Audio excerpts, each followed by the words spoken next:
Good evening everyone. Today we will discuss the coping with stress. Coping strategies क्या है? Coping क्या होता है? कोपिंग क्या होता है? जो आपके सामने जो स्ट्रेस से रिलेटेड जो भी इवेंट आया, जो सिचुएशन आई है, उसके प्रति जो आप स्पेसिफिक रिएक्शन देते हो, स्पेसिफिक रिस्पॉन्स देते हो, ताकि आप उससे छुटकारा पा सको, कोप कर सको, उसको बोलते हैं कोपिंग। सपोज करो आपके सामने कोई सिचुएशन आई है, उसमें आपने करेक्ट रिस्पॉन्स क्या दिया, जिसके द्वारा जो स्ट्रेसफुल सिचुएशन है वो कम हो गई। एग्जाम आया, आपने एग्जाम के प्रति ऐसा क्या रिस्पॉन्स दिया कि एग्जाम से रिलेटेड जो स्ट्रेस है वो आपका कम हो गया। सबसे पहले पर्सन आए Elder and Parker. Elder and Parker ने कोपिंग स्ट्रेटेजीज दी है, ठीक है, एक अपनी कोपिंग के ऊपर है, एक एक तरीके से थ्योरी दी है। इन्होंने 3 टाइप की कोपिंग स्ट्रेटेजीज बताई है। Task oriented strategies. Task oriented strategies क्या होता है बेटा? अब आपको स्ट्रेस हो रहा है, एक एग्जांपल लेके चलो। आपके घर में मैरिज है, सॉरी आपकी किसी फ्रेंड की मैरिज है। सेकंड एग्जांपल है आपका एग्ज़ाम है, आपके घर में कोई बीमार है, ठीक है।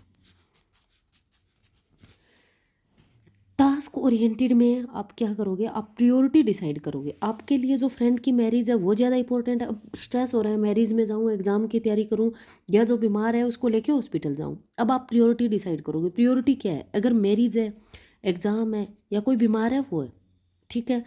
आपकी प्रायोरिटी सपोज करो, ज़रूरी नहीं है जो बीमार है वही होगा, ज़रूरी नहीं है एग्ज़ाम ही होगा, ज़रूरी नहीं है मैरिज ही होगा। हर बंदे की प्रायोरिटी अलग अलग होती है। जैसे सपोज करो आपकी प्रायोरिटी मैरिज है, आपने, या फिर ये सोचो एग्ज़ाम है, आपने पहले स्टडी की। सेकेंडरी आपके लिए जो बीमार है वो बंदा है। थर्ड आपके लिए क्या है? फ्रेंड की मैरिज है। आपकी स्ट्रेस ऑटोमेटिक कम हो जाएगा। सेकंड है emotional oriented strategies. Emotional oriented strategies में क्या करते हैं? आप होप को मेंटेन करते हैं और अपने इमोशंस को कंट्रोल करते हैं। एक एग्जांपल लेके चलो, अगर किसी किसी लेडी का हस्बैंड की डेथ हो जाए, उस टाइम वो क्या करती है? इमोशन ओरिएंटेड स्ट्रेटेजीज अपनाती है। किस तरीके से? उस टाइम वो खुद को दिलासा दे रही है कि अगर उसके छोटा बच्चा है, हमने अपनी सोसाइटी में ये बहुत देखा है, उसके छोटा बच्चा है, वो खुद के इमोशंस को क्या कर रही है? इमोशंस पे कंट्रोल कर रही है, खुद को होप दे रही है, आशा दे रही है कि ये बच्चा, ये बड़ा हो जाएगा, मैं इसके सारे ज़िंदगी काट लूँगी। उस बच्चे की तरफ देख के वो खुद को कंट्रोल करती है, खुद के ऊपर कंट्रोल कर रही है, खुद के इमोशन चेंज कर रही है, होप उसकी एक आशा लगा रही है।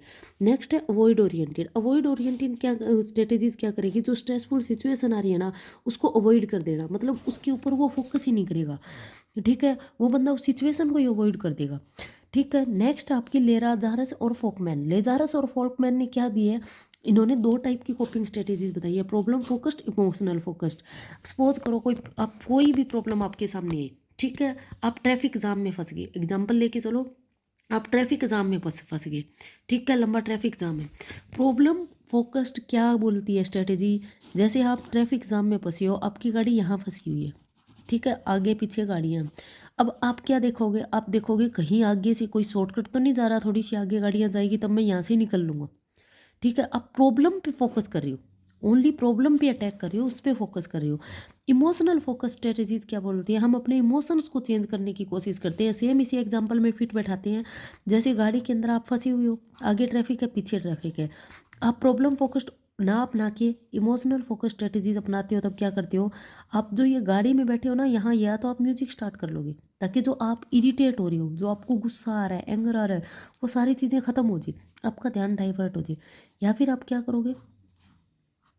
अपना कोई पॉडकास्ट लगा लिया, किसी के साथ फ़ोन पे बातें करना स्टार्ट कर दी, म्यूजिक बजा लिया, कोई दोस्त साथ में बैठा उससे बातें स्टार्ट कर दी। अपने इमोशन, जो नेगेटिव इमोशन आ रहे हैं, उनको लिमिटेड करके उनको चेंज करने की कोशिश करोगे, उनकी लिमिट फिक्स करोगे, ठीक है। प्रॉब्लम फोकस्ड में आप प्रॉब्लम पे फोकस करोगे, उसको चेंज करने की कोशिश करोगे। थैंक यू बेटा, समझ आया तो।